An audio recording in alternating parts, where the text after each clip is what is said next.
Hi viewers, welcome to Photoshop tutorials. ఈ ట్యూటోరియల్లో మీకు నేను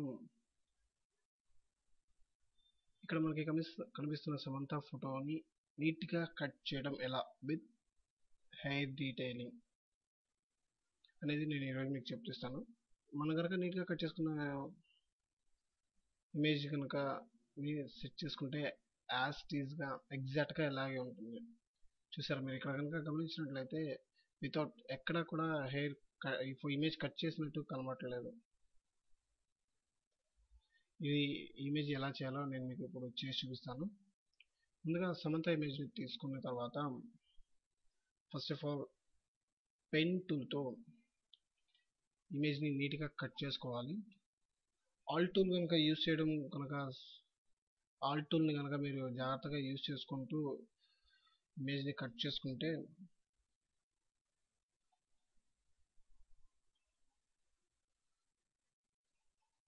కటింగ్ ఈజీగా ఉంటుంది. అండ్ ఆఫ్ కోర్స్ మనకి ఏమైనా మోడిఫికేషన్స్ చేసుకోవాలన్నా కూడా కర్వ్స్ అలాంటివన్నీ చాలా ఈజీగా వస్తుంది.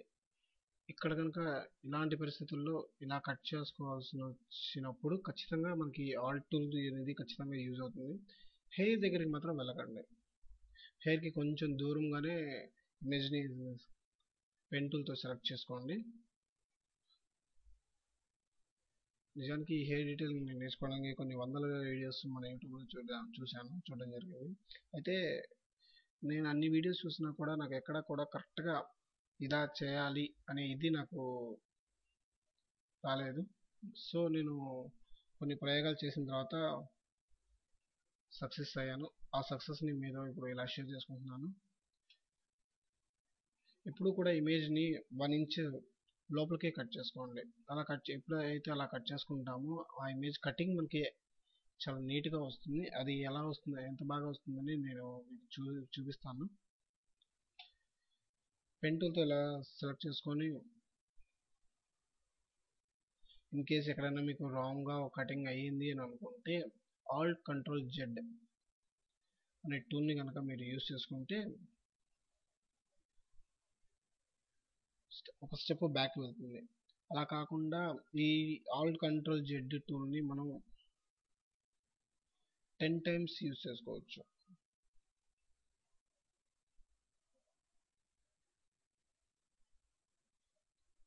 ఇక్కడ కనుక మనం కట్ చేసుకున్నట్లయితే ఇలా కట్ చేసుకొని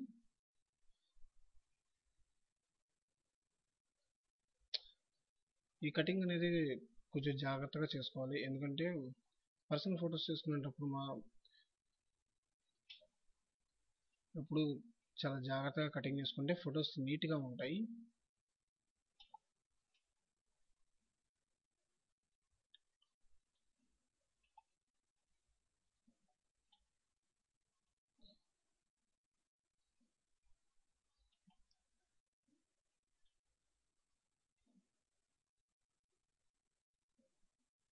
ఆ తర్వాత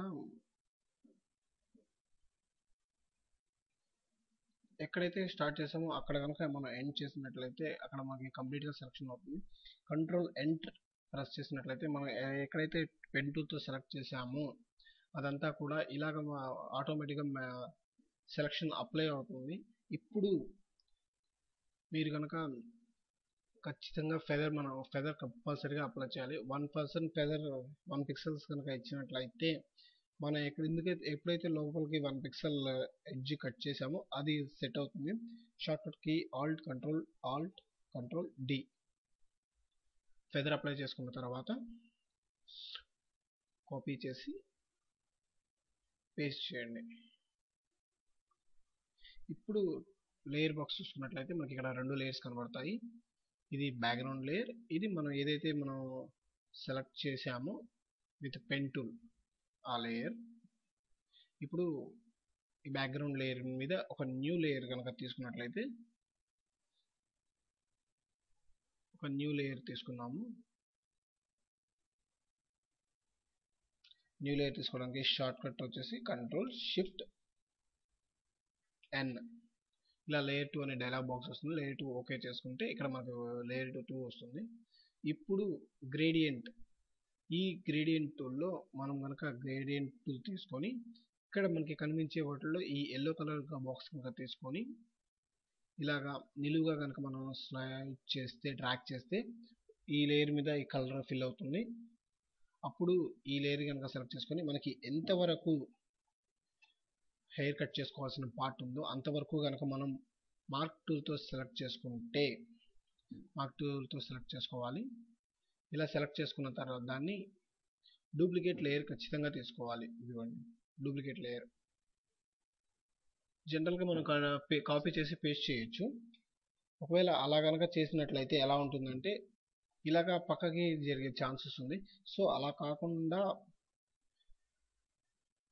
యాజ్ టీజ్గా ఎక్కడైతే ఉందో అక్కడే ఆ లేయర్ మీద ఎగ్జాక్ట్గా వచ్చేటట్లు డూప్లికేట్ లేయర్ తీసుకోవడం బెస్ట్. ఆ తర్వాత సెలక్షన్ డిలీట్ చేసేసుకొని ఇప్పుడు ఈ లేయర్ 1ని హిడెన్ కనుక మనం చేసుకున్నట్లయితే ఈ లేయర్కి లేయర్ ఇచ్చుకోండి. ఓకే అవసరం లేదు. ఈ లేయర్ ఇక్కడ మనకి లేయర్ బాక్స్లో ఇక్కడ మనకి ఉంటుంది నార్మల్ అనే ఓపెన్ చేస్తే దానిలో మల్టిప్లై సెలెక్ట్ చేసుకుంటే ఇలా సెలెక్ట్ అవుతుంది. ఇలా సెలెక్ట్ అయిన తర్వాత మీరు కర్వ్స్ తీసుకుంటే ఎడిట్లో ఇమేజ్ అడ్జస్ట్మెంట్స్లో కర్వ్స్ అని ఉంటుంది. షార్ట్కట్ కీ వచ్చేసి Ctrl+M. దాని మీద క్లిక్ చేసిన తర్వాత ఇక్కడ మైనస్తో పికర్ టూల్ ఒకటి ఉంటుంది. ఈ పికర్ టూల్ తీసుకొని మనకు ఎక్కడైతే ఇది ఉందో అక్కడ కనుక క్లిక్ చేసినట్లయితే మనకి మీరు చూస్తున్నారు ఇక్కడ తేడా క్లియర్గా తెలుస్తుంది. ఆ తర్వాత ఓకే కొట్టుకుంటే ఇప్పుడు ఈ లేయర్ 1ని ఈ లేయర్ మీదకి అంటే ఫస్ట్ లేయర్కి లేయర్ 1 తర్వాత లేయర్ 1 కాపీ వచ్చేటట్టు కనుక మనం చూసుకున్నట్లయితే అప్పుడు మళ్ళీ మనం ఏదైతే హిడెన్ చేసామో అది మళ్ళీ వస్తుంది. సో ఇప్పుడు this is the most important thing in hair detailing. ఈ లేయర్ 1 మీద ఇక్కడ కనుక మనం యాడ్ లేయర్ మాస్క్ అనే ప్యాలెట్ ఉంటుంది. దాన్ని కనుక క్లిక్ చేస్తే ఇక్కడ మనకి మీరు చూస్తున్నారు ఇక్కడ ఒక బాక్స్ వైట్ కలర్ బాక్స్ వచ్చింది. దీని మీద క్లిక్ చేసి ఇక్కడ బ్రష్ టూల్ ఉంది కదా, బ్రష్ టూల్ తీసుకుని background colour white, foreground colour black కనుక బ్లాక్ తీసుకోవాలి. తీసుకున్న తర్వాత ఇక్కడ మీరు చూసినట్లయితే ఈ 3 నార్మల్, ఒపాసిటీ 100, ఫ్లో 100 ఉన్నాయి. ఇవి అలాగే ఉంచండి. బ్రష్ సైజ్ మాత్రం మీ ఇమేజ్ ఫెసిలిటీ వర్క్ని బట్టి మీరు తీసుకోవాల్సి ఉంటుంది. నాకు ఇక్కడ 20 ఉంది కాబట్టి నేను 20 తీసుకున్నాను. ఇలా మెల్లిగా కనుక దాని మీద డ్రాగ్ చేస్తే ఇక్కడ బ్యాక్గ్రౌండ్ లేయర్లో మనం కట్ చేసిన దాంట్లో ఏ కలర్ అయితే ఉందో ఆ కలర్ అలాగే ఉంటుంది. దెన్ ఇప్పుడు కనుక మీరు చూస్తున్నారు కదా ఎలా ఇది అవుతుందో. కొంచెం చిన్న వాటిలో అయితే బ్రష్ సైజ్ తగ్గించుకోండి. ఇలా చిన్న హెయిర్ ఉన్న చోట యాజ్ టీజ్గా, ఎందుకంటే కింద ఉన్న లేయర్ని మనం కర్వ్స్తో కొంచెం మాడిఫై చేసాం కదా, దానివల్ల ఇలా వస్తుంది. ఇప్పుడు కటింగ్ అయిపోయిన చోట ఎక్కడైతే కటింగ్ ఉందో అక్కడంతా కొంచెం నీట్గా కనుక మనం చేసుకోగలిగితే హెయిర్ డీటెయిలింగ్ చాలా చక్కగా ఉంటుంది.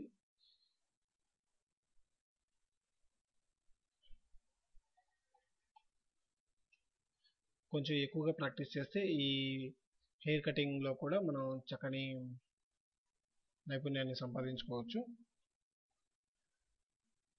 ఫోటోషాప్ నేర్చుకునే బిగినర్స్కి ఖచ్చితంగా ఈ వీడియో హెల్ప్ అవుతుందని నేను అనుకుంటున్నాను.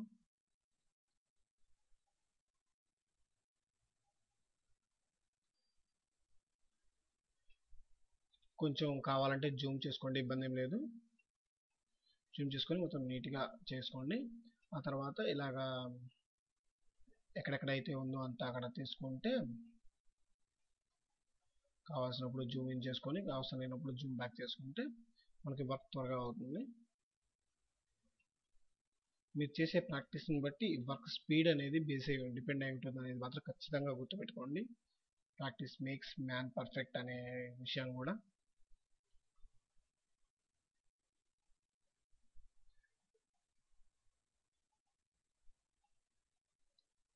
ఇందులో ఎలాంటి టెక్నిక్ కానీ ఎలాంటి ఇది కానీ లేదు.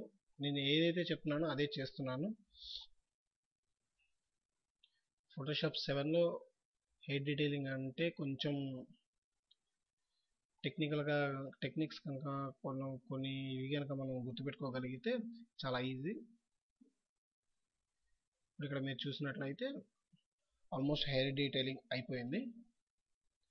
అయితే మీకు ఎంతవరకు హెయిర్ డీటెయిలింగ్ కరెక్ట్గా చేశారు అనేది ఇక్కడ కొంచెం కలర్ ఉంది, దాన్ని కూడా తీసేద్దాము. సైజ్ కొంచెం తక్కువ పెట్టుకోండి, ఎందుకంటే మళ్ళీ శారీ డ్యామేజ్ శారీ మీద వచ్చేటట్టు ఉంది.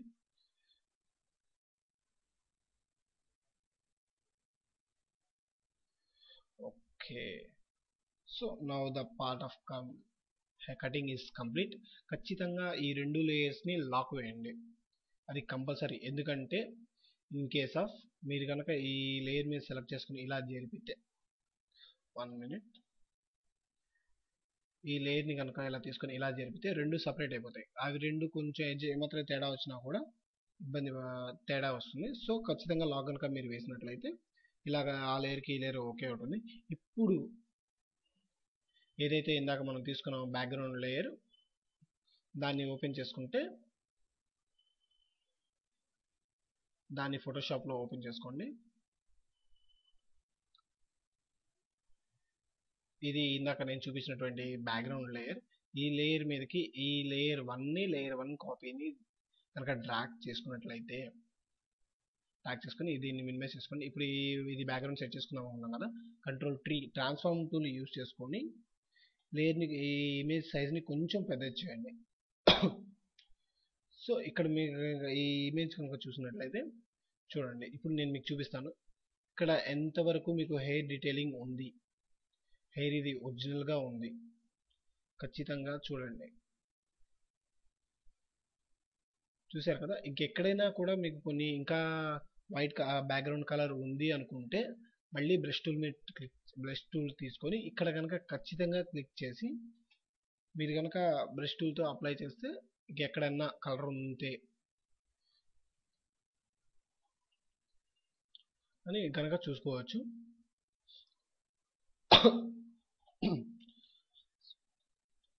అది friends,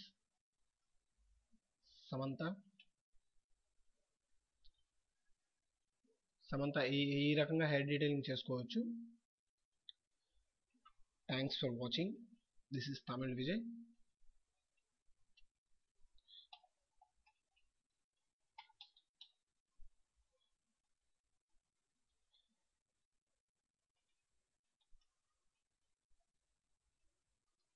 This is Tamil Vijay.